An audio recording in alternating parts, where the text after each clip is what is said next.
So, we have 3 more acts for you this afternoon. And next up, we have KMS. And the KMS booth, over there you can see, one of the giveaway bags is KMS Conscious Style. So KMS was recently defined as the brand to kind of lead the way in ESG along with the other brands. And so we developed our line, Conscious Style. Your goodie bags have a shampoo, a conditioner, and then the styling putty. And one of the things I wanted to talk about quickly was the styling putty, because this was modelled on KMS moulding paste. So I hope there's nobody here that doesn't know KMS moulding paste, because it's by far our iconic styling product. This was designed to be more of a cream and less of a paste. And the idea behind this is that it's really suitable for longer layers in hair, so you can still build that texture, but it doesn't go too dry. Moulding paste is brilliant for shorter hair, where you really want texture, but this gives definition without drying the hair out. So where you have longer layers, this is the perfect product. So if you didn't already collect your KMS bags, then head on over before they run out. So for KMS now, we have 2 amazing artists on the stage. All the way from the US, we have Sonna Brado. And then from here in Europe, based in Germany, we have Daniel Bruns. So welcome to the stage, Sonna and Daniel. Hello, everyone. Thank you so much for being here and for cheering for us. Hello. I appreciate it. My name is Sonna Brado, and I am from the United States, all the way up in Seattle, Washington, so quite a ways away from here. And I'm very excited to be here and to be able to share with you guys some of the things that we're doing with KMS. Yeah, and I'm Daniel, as Claire just said, and I'm a KMS ambassador for Europe. And yeah, what a great day already, I think. It's great shows. I've seen so many cool hair looks, so I hope you guys enjoying it. And shall we do some hair? Yeah, before we all go to the party, right? Okay, let's go ahead and get our models out here. And my first model, I don't know how many of you were here earlier today? Okay, so you saw me cut this great little bob on my model, Georgia, and now we're going to be cutting the fringe. But first, let me just explain a little bit about how I chose the length for this particular cut. I always call this the sweet spot bob. So it's very similar, ladies or gentlemen, when you're wearing a dress or a skirt and you want it to hit at the narrowest point on the leg, because it makes you look taller and thinner. The same thing goes with the neck. And so with Georgia's hair, I went in, took a look at her neck, the shape of her neck right here, and placed that bob line right at the narrowest point. And what that does is it gives us just a beautiful silhouette, and it sits where it should. I don't know if you've ever watched your client walk out the door and you're like, dang, I could have taken that ½ inch shorter, or I should have left that ½ inch longer. And so with this, it's just a great way to gauge where you want to place that line. So for her technique that I'm going to do now, I'm going to create a kind of like a curtain fringe, even though that is such an old term, but it's just a technique that we've been doing for years, and it really has stood the test of time. It isn't a new thing, but it is a really important thing. So I'll begin with a triangular section, and then I'm going to take 3 triangles off of that center part. So I'll take my first, which was the smallest, then I'll take a next section, which goes back just a little bit further, and then incorporate the end. And each section is going to get 1 finger's length longer. Okay, I'm here with my good-looking model, Aris, again. And he's not just good-looking, he's also very good hair. So I don't know if you've seen me doing one thing this morning. This is basically the second part. So let me just talk you through what I just did this morning. This morning, I used the new twisting style balm, which is like a great product for coily hair, for afro hair, so just when you really want to like get a nice definition on curl.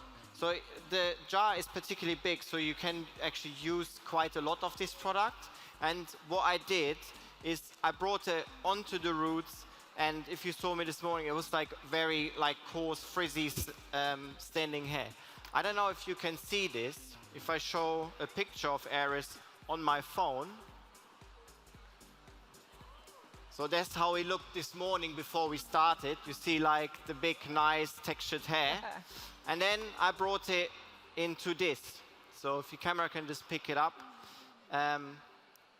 Into this little like cute, coily, like twisties. So I twisted them in and then sort of dried them. And I did say it's like the way I do this in the salon is I get him in, I wash and condition the hair with a lot of moisturizer. Then I twist the hair, it takes me about like 25 minutes. Then I put him under the hood dryer, so for another 20 minutes, then obviously 20, 30 minutes until it's dry. And then I start what I'm doing now, opening them up and then start cutting, which I'm going to show you in a minute. So the way I'm opening them is I take one of these coils. Oh, I got one. So I take them and pull them long, separate them into 2 or 3 or 4, depends on how many curls I would like to have, and then just twist them in the direction they are already twisted. So that makes more of them and also, you know, expands the amount of curls we've got.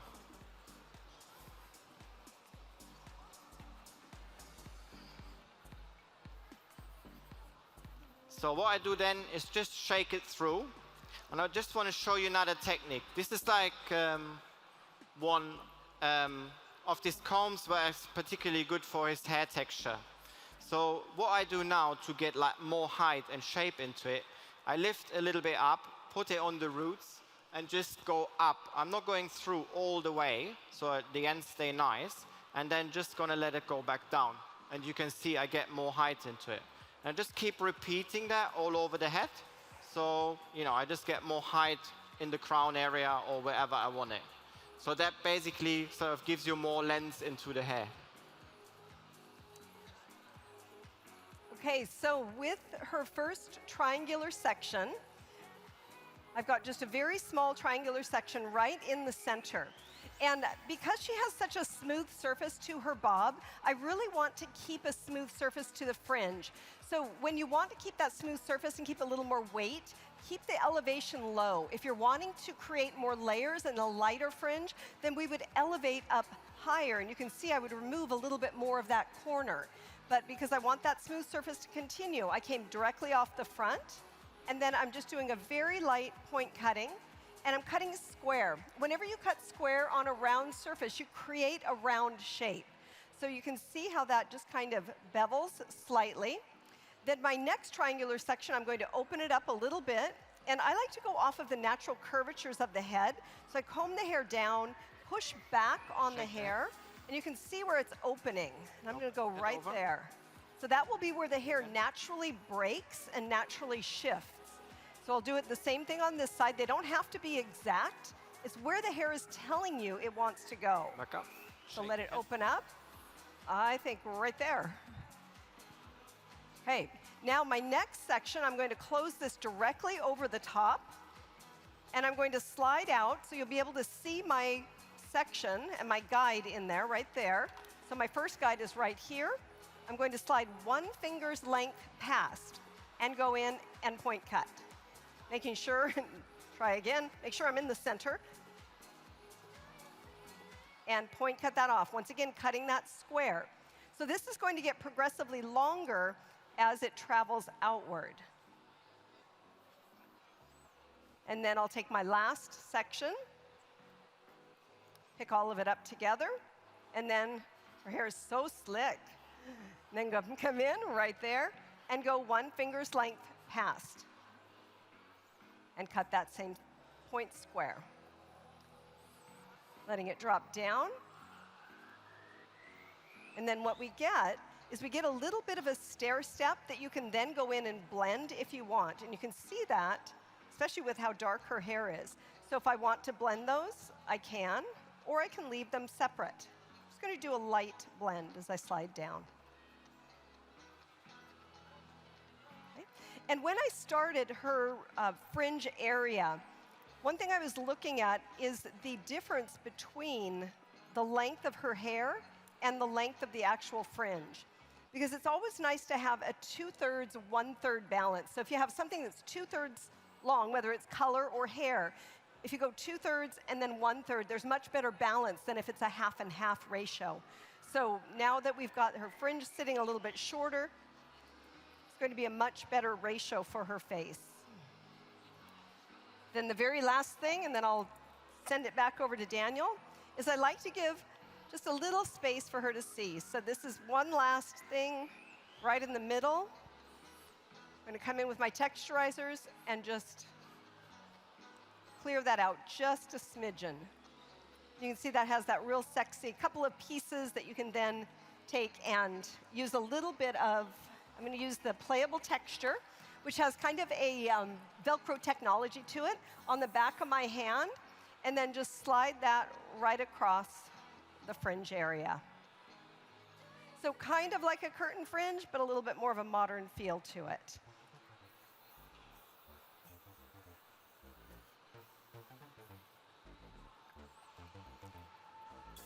So on Aries now, I'm start cutting, and it's about the shape, no?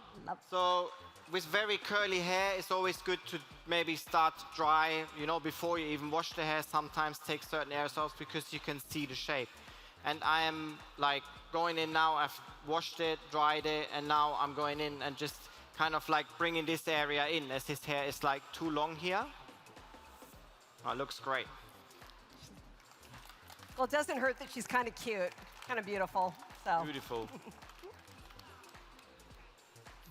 Yeah, so the way I do it is I just pick up the curls individually and just kind of, I can really see also the dry ends now, and just kind of snip them off.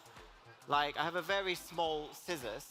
Yeah, for this kind of thing I use like a short blade, and then I just hold the end and just kind of cut the end off. I think now is also, you don't want the hair to go too short, because if I cut it wet and pull it up and cut, you know, that much, it might go that much shorter because it's curled. So this way I really see, the shape needs, you know, like that needs to come off here, and I'm sure it's just coming off what I'm actually cutting. So it's quite a safe way of doing it. And I'm systematically just work one curl by the other, all the way up until I have them all done, you know. One mistake is when you start doing like feeling-wise, what we all like to do. The problem is just you sometimes then, oh, did I cut this already, or did I have to cut it? Do I have to cut it? So it's always good, even if it looks wild, keep a system. I've been there, so maybe you don't have to try. So, and I just work forward. And the nice thing about the twisting style balm is already gives you shine and styling in together. So it's a start and a styling product. So it's a leave-in conditioner who really moisturizes the hair. The castor oil and the shea butter in it make also sure that the hair doesn't what we call shrinkage. Shrinkage means when curls just go up, up, up, and they go really short. You know, like, so people with very curly hair, they like to have a bit of length, but the hair will always go up. So this product, so the twisting style balm, kind of like reduces the shrinkage a little bit. So they have a little bit more weight in it and gives them a little bit more length, because they often like to have it longer, but obviously it takes a long time for the length to grow. The hair grows, but the length just takes, because it grows in a circle, no? All right, with Yeko. For you guys that were here earlier today, we had an asymmetric cut, because I only cut half of her hair for Hairbrained yesterday, and I just made it into this cute little asymmetry. I'm loving asymmetry right now, but I do need to show you what I did, so we're going to take away part of it. I'll probably leave a little more asymmetry in the front. But with her face shape, and when you look at Yeko, she definitely has more horizontal lines, beautiful cheekbones and jawline. And so with that, what I wanted to do was reduce the bulk on the sides, but keep some fullness in through the back. I wanted to extend the shape a little bit. So I'm going in with classic graduation on top of the occipital bone. So underneath, I'm going to be working with diagonal forward sections, slight diagonal forwards, and I'm going to be working to an increase in length. So what that's going to do is it's going to narrow out my shape, and then the top will give me my length for my graduation. So I'm going to just come in. And I think we've been point cutting things and really texturizing things out for a long time. So it's really nice to actually go back in and do some strong, blunt cutting, creating shapes.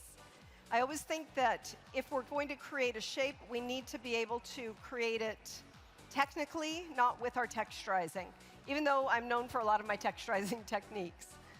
But they're all put on top of classic shapes. So I'm utilizing a traveling guide, picking that hair up and working that to that increase so I maintain the softness around the bottom. I wanted to elongate her shape.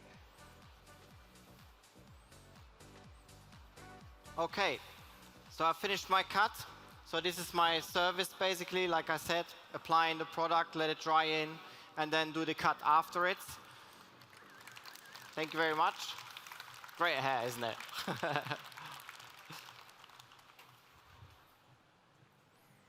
So continuing back, just working around, making sure that my guide is consistent and that I'm working to that increase in length. So I'm just tipping my fingers out and then keeping the edges very soft.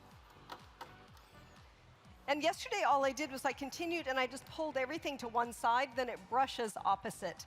I always say for every action, there's an equal and opposite reaction. And so when we pull the hair a certain way, we get a push the opposite direction. And when we lift the hair, we get softness. When you hold the hair down, you get weight. So it all just comes back to basics to me. So here we have my next model, Eleanor. She's got fantastic hair, like amazing color, it's a natural color, like, you know, a lot of hair, so it's beautiful hair. So what I'm doing now is like a restyling. This morning I put in like a texture, like a kind of natural looking texture. It doesn't look like we've done it, every hairdresser's done it, and now I want to glam it up. Obviously we have a great party tonight, so the glam night, so I'm going to boost her hair up for it a little bit. So that's why I'm using the ThermaShape 2-in-1 spray. It's got heat protection in it, but I have already put a lot of heat protection in here. So, but still it's got heat protection in it, and also this is great for like restyling. When you want to, you put this on, and then at a later stage you might want to make more curls or something. So that is the right product for it. So that's why I'm using this now. So I'm just gonna do a little bit of spray and talk you through it, how I prepared the hair. So to start with, I washed and conditioned it with Tame Frizz shampoo and conditioner to make sure, you know, the hair doesn't go frizzy. And then I put 2 applications of the thickening spray from the Add Power range. So she's got a lot of hair. Why do I use a lot of thickening spray? Well, first of all, it's my favorite product, and I have to have it in everything. No, that's not the reason. But it is my favorite product. But it just adds a little bit of depth. It just makes the hair even more pumped up, and it gives a great hold. So it's not like too hard, so it keeps the hair very natural. And then I put the quick blow dry on top. That makes the hair dry faster, because drying her hair takes quite a bit of time. And so I've got the heat, that gives me then the heat protection, and now I just add a bit of hairspray just to give a little bit more hold. But I don't want the hair to go sticky. So what I do now is just kind of twist the hair around the barrel backwards so the hair comes off the face. And you see in a minute when I brush it out, it just gives it that glam effect. Do you want to say something? Yeah, I'd love to. Sorry, I talked too much. No, I was interested in it. So what I'm doing now is I'm working with a little bit of a classic graduation. So I have diagonal back partings. I use diagonal backs on both sides. And I'm over-directing the hair forward, perpendicular to my part, elevating basically 45 degrees, and then cutting a V into her shape. Because I'm over-directing forward, that hair will naturally push back when it's dry. This is a great fix for a flat occipital area. So if somebody has a flat area right here, this is a fantastic way to go about creating fullness in that area. So just coming through, I can see my guideline underneath. I want a loose textured blend. So at this point, I'm going to start point cutting. So just taking, and I'm going to pull everything over. Whatever reaches comes off.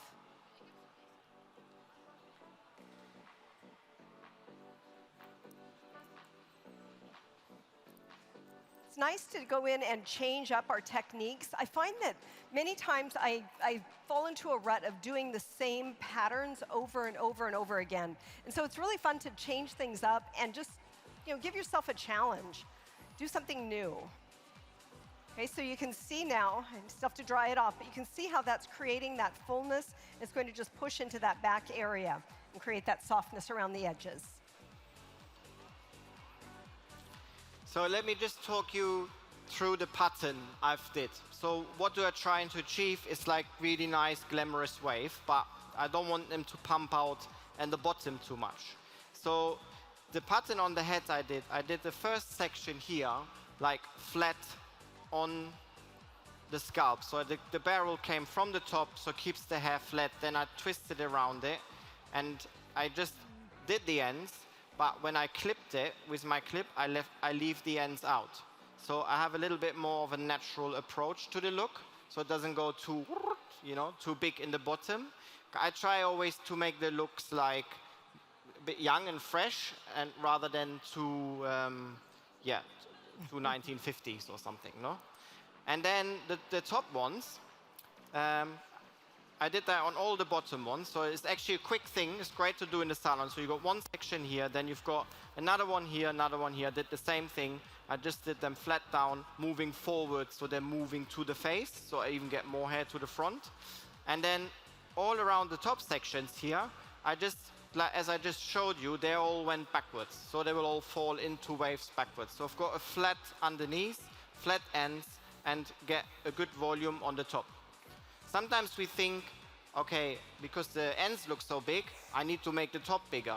And then we end up with something like, a lot of hair, which can be cool if that's what I want. But for me, sometimes I'm like, you're going too much, Daniel, and then I'm thinking of techniques like this. Another thing, how do I know the curl is done? So when you use the tongs, and I know when we're in the salon, it's like the next client is waiting and we rub in, and it's like, okay, that's enough. Tongue out, next one, next one. She walks out and you see your curls go like, and it's like, oh, great, bye, So how do I know the curl is done? So what you do, like I just wrapped it around the barrel, and then when you finished, you hold your finger on the thickest section of the curl on top of the hair. I don't have that now, but when it's wrapped around the tongue. You hold your finger on the top of the section and you wait until you can't hold your finger there anymore.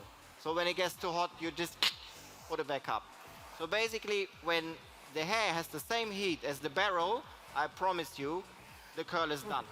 Another thing is if you let the bottom go and it stays on the barrel, also means the hair has enough heat. So that will definitely make the look last. Her hair is great, but it doesn't hold the volume on the roots, but it creates a lot of volume in the ends. So that's why I'm trying to keep all the volume in the roots and try to be easy at the ends. So that's the way I decided to do this. So now, I'm just going to take the clips out and then start brushing it through.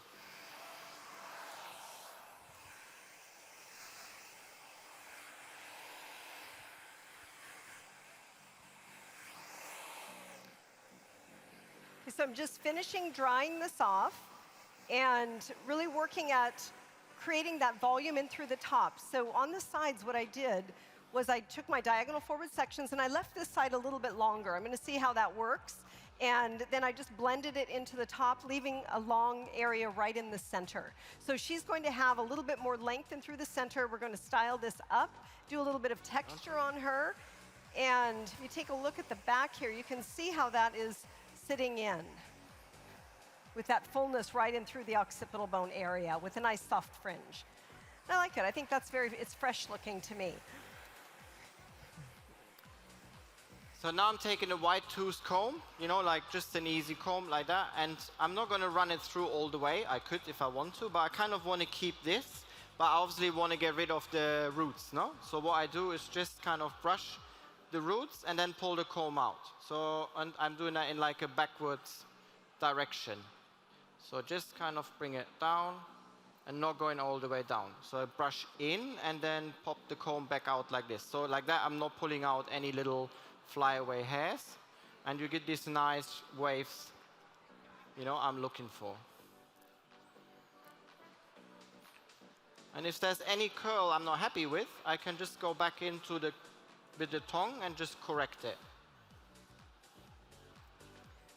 Okay, and I'm really liking the length of her fringe, but I feel like it's very solid.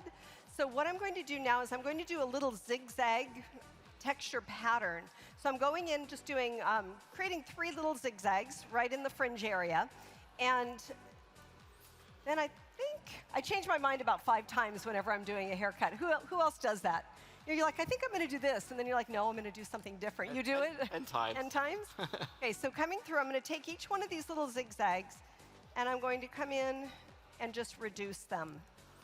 So I'm thinning out just certain areas. This is a great for when you're trying to get texture in somebody's fringe and they don't have very much, and you don't really want to take all of it too short. So just go in with a zigzag, and it really gives you the opportunity. You can see how we still have length over that, but it broke it up. So it's just a fun little technique. It's okay. So now I'm using the hair play dry texture spray. That is the new hit, like in the products from KMS. It's like the product or hopefully you as well, were like looking for a long time. It's the one what gives us this kind of like effortless, you know, effect. I don't want like a hairspray that holds it all together, but I still want kind of lightness and airiness in it, no?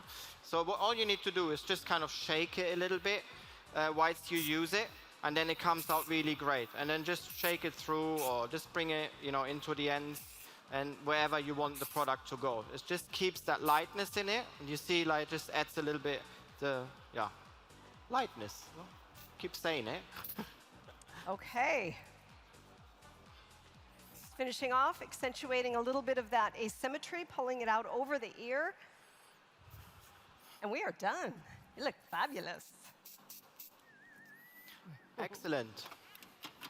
You like that? Awesome. All right, thank you very much, guys.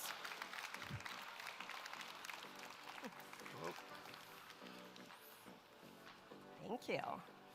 Well, you guys, I hope you enjoyed our show. Thank you so much. And thank you to our beautiful models as well. Yeah, enjoy the rest. I hope we could give you something to take home. Okay, and, yeah. well, Let's grab these. see you later. Bye, you guys. You ready to go out? Yep. Almost.